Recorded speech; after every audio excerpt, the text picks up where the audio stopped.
Welcome to the Brave Talk Show. Brave women, bold topics, nothing is off the table. In today's episode, we're talking about one of the most common problems in marriage, and that is a mismatched libido. It's a powerful episode, so if you like it as much as we think you will, smash that subscribe button so you can connect with us on future episodes as well. I have some questions for you. Hey, brave girl, how you do the things that you do? This episode is sponsored by Coconu, our favorite lube. We all use it, we all love it, and we know you will too. It's non-toxic, organic, and cruelty-free. Go try it, link is in our profile. All right, so let's jump into the heart of our episode today, and that is mismatched libido. And I want to ask you ladies, have you ever not got the same libido as your husband, or are you guys always in sync with your husbands? How long have you been married, and have you ever been mismatched? Okay, well, I am currently no longer married, but I was for 12 years. And yeah, for sure, like having babies, hormone change, motherhood, stress, work, for sure, our libidos didn't always match up.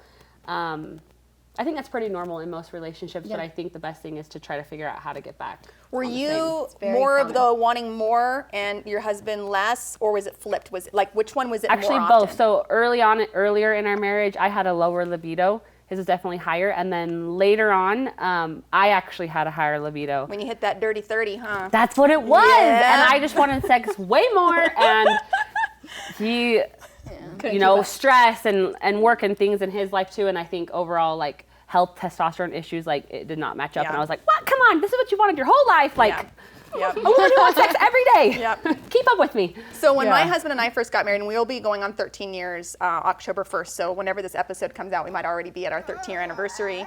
When we first got married, we were definitely mismatched. As a matter of fact, we ended up going to counseling our first year of marriage because of so many struggles. And one of the very first questions that our counselors asked is, if you had the ideal amount of times where you would want to have sex, how many times would it be? And they asked us both, and we had to fill out this questionnaire. Mine was 2 times a week. That was like my ideal time. And his was 2 times a day. Oh, so different. Yes. Yeah. Oh. So you can imagine like what the heart of like a lot of our issues were like. The poor man was like sexually deprived. That's crazy, right? Expectation. And I was like, hell no, I am not doing it 2 times a day. Like I got things to do. I got like kids to raise, a job. I got dinner to cook. Like I don't have time for 2 times a day. So. Eventually, I'll share some of the things that we did, but eventually things kind of evened out. And I think that he's probably still a little higher than me, but nowhere near, like he's not twice a day. He's also older now, too. It's been 13 years, Slowing down. The testosterone's not quite as high as it was when we first got married. What about you, Vanessa? Married 13 years, I think. I've been married the longest. I didn't realize that until this second. Yeah. How long? 15.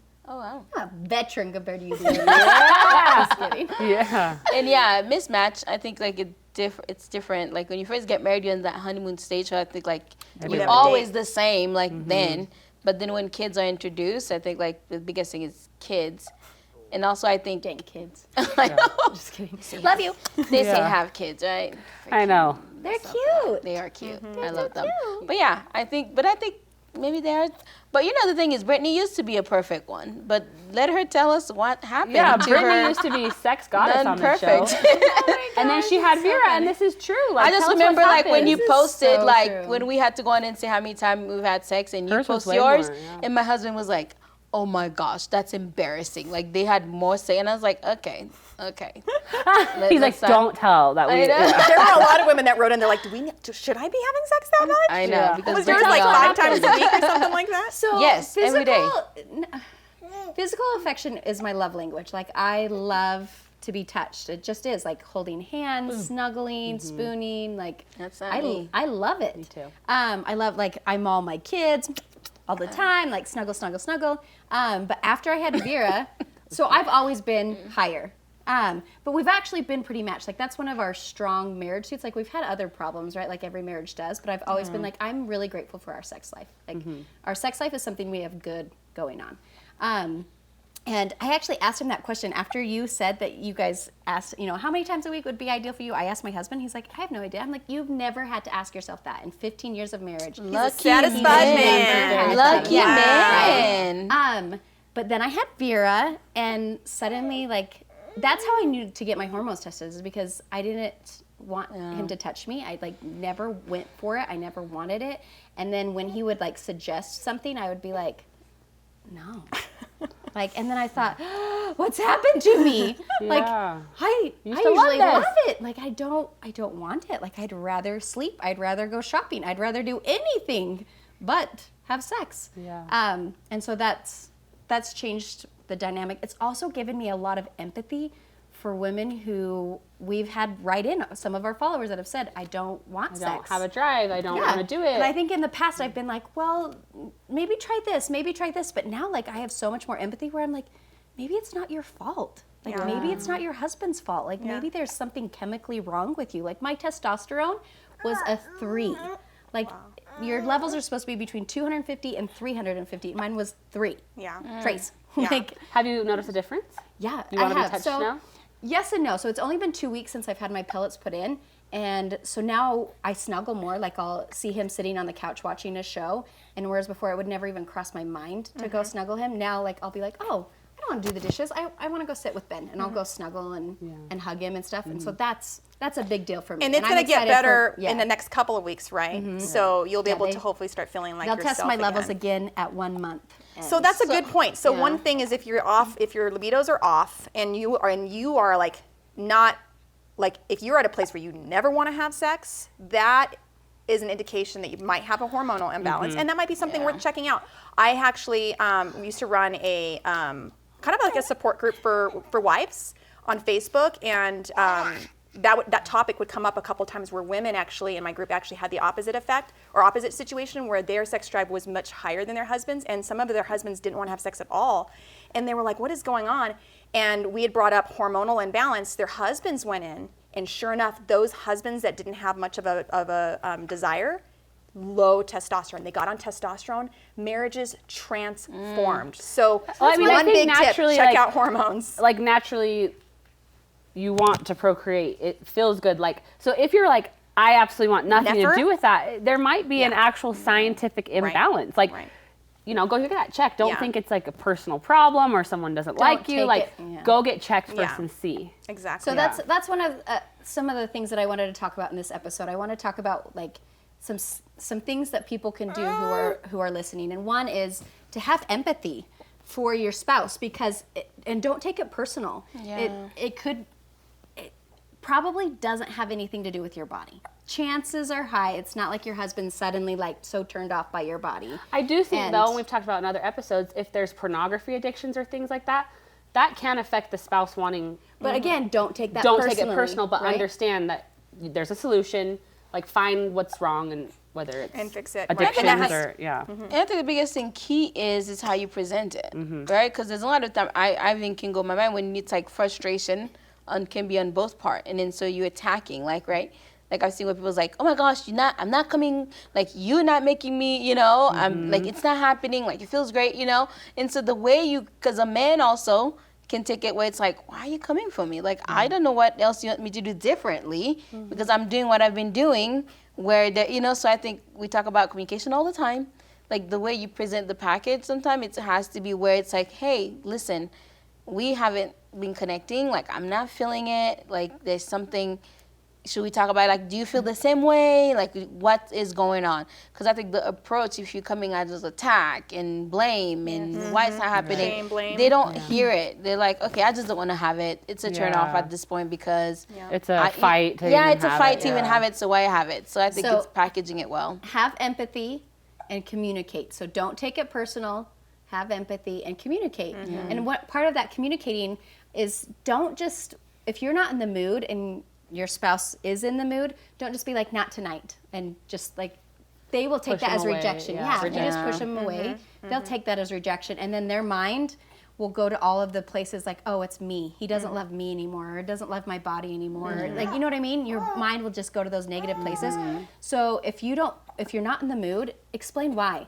Like, give your spouse a little bit more detail. Like, I had the hardest day, or I'm exhausted, my mind is on work, I've been really stressful. Like, I know for me personally, if I've ever been in the mood and my husband hasn't, if he'll tell me like, babe, work today was absolutely crazy. I am so stressed. Yeah. Like I can't turn my brain off right now. And I just, then I'm like, okay, yeah. And I won't take it personal. I know exactly why it's, so that would be another tip I would say. Yeah. And I think the other thing when it comes to tip too, because there's a lot of people that may not be able to get the hormone check. I think it's looking at what you're doing, because I know there's people that's like, well, it hurts. This is happening. And this is like we talk about lubricant, right? There's a lot of women Yes. that like don't self-lubricate as well, It's or as you dry, get older, it's menopause, drier. premenopause, hormonal changes like before and after babies, you might actually not be self-lubricating. And your vagina is the only organ that It's dry. self-lubricates, Yep. right? So if that's not functioning right, sex isn't gonna feel good. It's It gonna could be hurt. very painful. You could dread it. And then so you're not going to want it. yeah, so lubricate. My favorite lube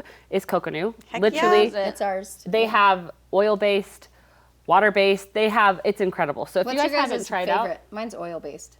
okay, I was actually going to ask this. Have you guys tried both? I've tried both, Yes. and And I like them both, and Okay. they in different ways. Like, Why? I like the oil.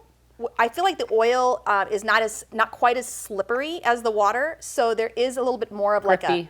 a good Toughness. type of friction. say, You know, like if you want to like really feel it, like What's the word? use you're the trying to oil say? one. Yeah. If you want it like quick and dirty, then use the water one. I would say the got same. really So excited I for that prefer one. oil too because I feel like you can feel more and it's more grippy. But Grippy. you are left with an oil mess. You're gonna have to shower with soap. Whereas water-based, I could probably not feel like I need to actually shower after. But I don't same shower thing. after, and I am always Water-based I just is pee after, really that's all I slick. do. Did you It's really change that, slick. Brittany? Because last time you were going to bathroom after because you got numb on the bed. I know, that's So true. make Yeah, sure you what go. is that? I don't locking pee. up, yeah. I don't pee or don't even shower pee? after. You gotta I get a pee, bladder Brittany. infection You if I gotta don't pee after sex. I was always I have told to from go, a like, young right girl, after. pee right after sex, You you're gonna have UTI. to. So it's like you gotta Because do it it. cleaned you. Yeah. I'm dead after, guys. We know. You're We locking know. up. Your legs are locking up. We know. Yeah. Okay, so But yeah, back to lubricant- Coconu. Yeah. And they have a hemp Incredible. version too. I actually Yeah. like their hemp. And I gotta admit, like, when you are early married and you're making out all the time, like a lot of the pre-work that's needed to get everything ready to go happens, I think, a lot more. But like, you have kids, work, stress. As much as I think we would all love to have more Foreplay. like foreplay, Yes. sometimes there's just not enough time for foreplay. And Coconu is a really great way to just not, like, you can kind of skip that part Well, yeah, or because make it foreplay less is gonna time. lubricate you. So if you just need to get to it, You need to And get we pull to out say it. this all the Coconu. time in all our episodes. Sex doesn't start when you lay on the bed. It's also it's intimacy. So if you want Yes. sex and you want it to work, you have to be. And intimate doesn't mean also physical. The little texts, the little gestures, the little things, and then when you get home and the day's long, You're in the mood. and then Yeah. you get in the mood, and that's Yeah. how So Another thing with Coconu too that I was going to say with mismatched libidos is if you don't want it and your spouse does, that's a great way to like Handy use the mandy. lube and are you talking about self-pleasure? no, I'm talking about But you don't do using for that. somebody else. Yeah, I don't do that. Handy mandy. Wait, I wait, feel like I there's- remember Oh, Brittany's. I'm reading it. I'm reading it now. Okay. In the room. Yeah, reading the room. I'm trying to find the right language for Yeah. it. Where, like I can take care of my husband with the lube Yep. And a hand. and a hand. Okay. Oh my god. One hand scrolling Instagram, the other one handy mandy. No, that's her tune-off. Angelica. Remember that was her tune-off. Oh, Okay, that's I'm actually really proud of these. I came up with these names. Angelina Jolie, Oh my god. Tangelica, Oh gosh. Jennifer Aniston. oh my gosh. You get it? It's I funny. get it. Yes. I get it. I don't want to get it. I get it, but I wish I didn't. I thought those were But very it's clever. okay if your libido's not matching. We all Okay, go let's through get back it. to That's we normal. all That's go normal. through it. And I think knowing what if you're wanting to play, like my husband and I, we got to a place of compromise. So, there's no way I was going to do 2 days, like 2 times a day. Like to me, that was like abuse practically. like it's just like, no, I can't. Like I'm every once in a abused. while, So we came to a place of agreeing once a day. And so that moved me up from 2 times a week to 7 times a week. But he would have wanted That 14. You know what I mean? Right. Like ideally. So, and That's don't a get me wrong, big it was never perfect. And I knew, like, if we skipped one night, it was like, okay, tomorrow night for sure. Like, I don't want him to feel, But did that put deprived kind of pressure a on thing. you? Thank you. That's me. Like I'm like. Yeah, but it was such a compromise. That's how we worked. And this is some of the things that we learned. Like I knew part of the things that was stopping me, that made me so that I didn't necessarily want to, is that I didn't realize it, but it kind of came from experience. My husband would want to make love, and then afterward he'd want to talk and connect. To me, That's a bad thing. I Said love and connect. to me, I need to talk and connect, Before making love. and then I'm in the mood to make love. Yeah. And if I didn't, it was weird. It was like I'd be laying there, and I could see the eye, and I'm like, dang it, like, oh man. But then on the nights where somehow, like, we were talking before, and I wasn't in the mood, but then we're talking, and I'm talking about my day, and he's listening, and all of a sudden I'm like, oh, I'm now in the mood. Yeah. I brought that up to him, like, I started noticing, like, when we talk before, and you just let me, like, just blabber, and you just listen, like, it totally opens me up like a flower, and I think he kind of started recognizing that. So you that guys really figured each other helped out. with that. And then eventually, my libido actually changed, and I actually started wanting it. Yeah. And you know, notice too, all the time. scientifically they said the more you do it, the more often you do it, the more then your libido also start kicking does, up yeah. and yeah. do The it with more it. good experiences Yes, that you have it, Yeah. exactly. And also, ladies, if you do it, once you do it, you're like, oh my gosh, that was amazing. Why have I been waiting for so long? So the moral of the story is have the sex. Have the Have sex the and sex. communicate. And remember, Yes, sex was communicate. never meant to be like reading each other's minds. I think there's something like mysterious and hot about like he should just know, or like just be Yeah. straight. Like this is working, Speak this up. isn't working. Do this, don't do this. Just Yeah. get on the same page. Yeah. Yeah, and tell him like, hey, my libido's super low. I've had to be honest with my husband since I've had Vera. Like the 6 weeks was up, and then I was cleared, and I was like, babe, something's wrong. Like something's up. Let's talk about it. So that communication factor is so important. Always communicate, and don't be shy about don't be ashamed that your libido's low. Or high. Or higher than your or high, husband. yeah. Like there's nothing wrong, but communicate it, and then don't treat your spouse like they're an object, right? Like I think that's one of the things. If you are the higher libido person, tell your spouse things that you love about them that are not sexual, so that they don't think that they're only good for one thing. Yeah. Right? If they want sex twice a day, then that talking is what made you connect, right? It's not the let me grab your boobs. Like Yeah. And I think You also can grab too my for- boob after you let me talk. Yeah, I think also exactly. for guys, Or while if I any talk. guys is watching and stuff, it's like your wife also want to be appreciated. Like when you're doing the nagging and telling her like, you don't give it to me and you da-da-da, that doesn't help either. Oh, So no. No, that's- that builds don't help, pressure not at and all. like So then it's a that's- chore. Now I feel like I have to Yeah. give you pity sex, and that doesn't Yeah. make me feel hot at Yeah. all. So Right, that's the yeah. other thing. Empower me, like make me feel sexy, and trust me, I'll be much more likely to. I agree. feel And sexy. also, know you're not alone. So many, it's one of the most common things in a marriage is to have a mismatched libido. So your marriage isn't failing. Nothing's wrong with you. Maybe get your hormones checked. Yeah. But just be patient and communicate and balance it out, because the chances are, like Robin, you'll go high, you'll go low, and you'll just kind of communicate the whole time. Yeah. Hansiera. Amen. Amen. Well, you Yeah, guys- this conversation was way too much for you. Yeah. That's a wrap for this episode of the Brave Talk Show. If you're watching us on YouTube, there are more episodes you will love on that window to the right. Thanks again, Coconu, for sponsoring this episode and being brave enough to talk about sex. I have some questions for you. Hey, brave girl.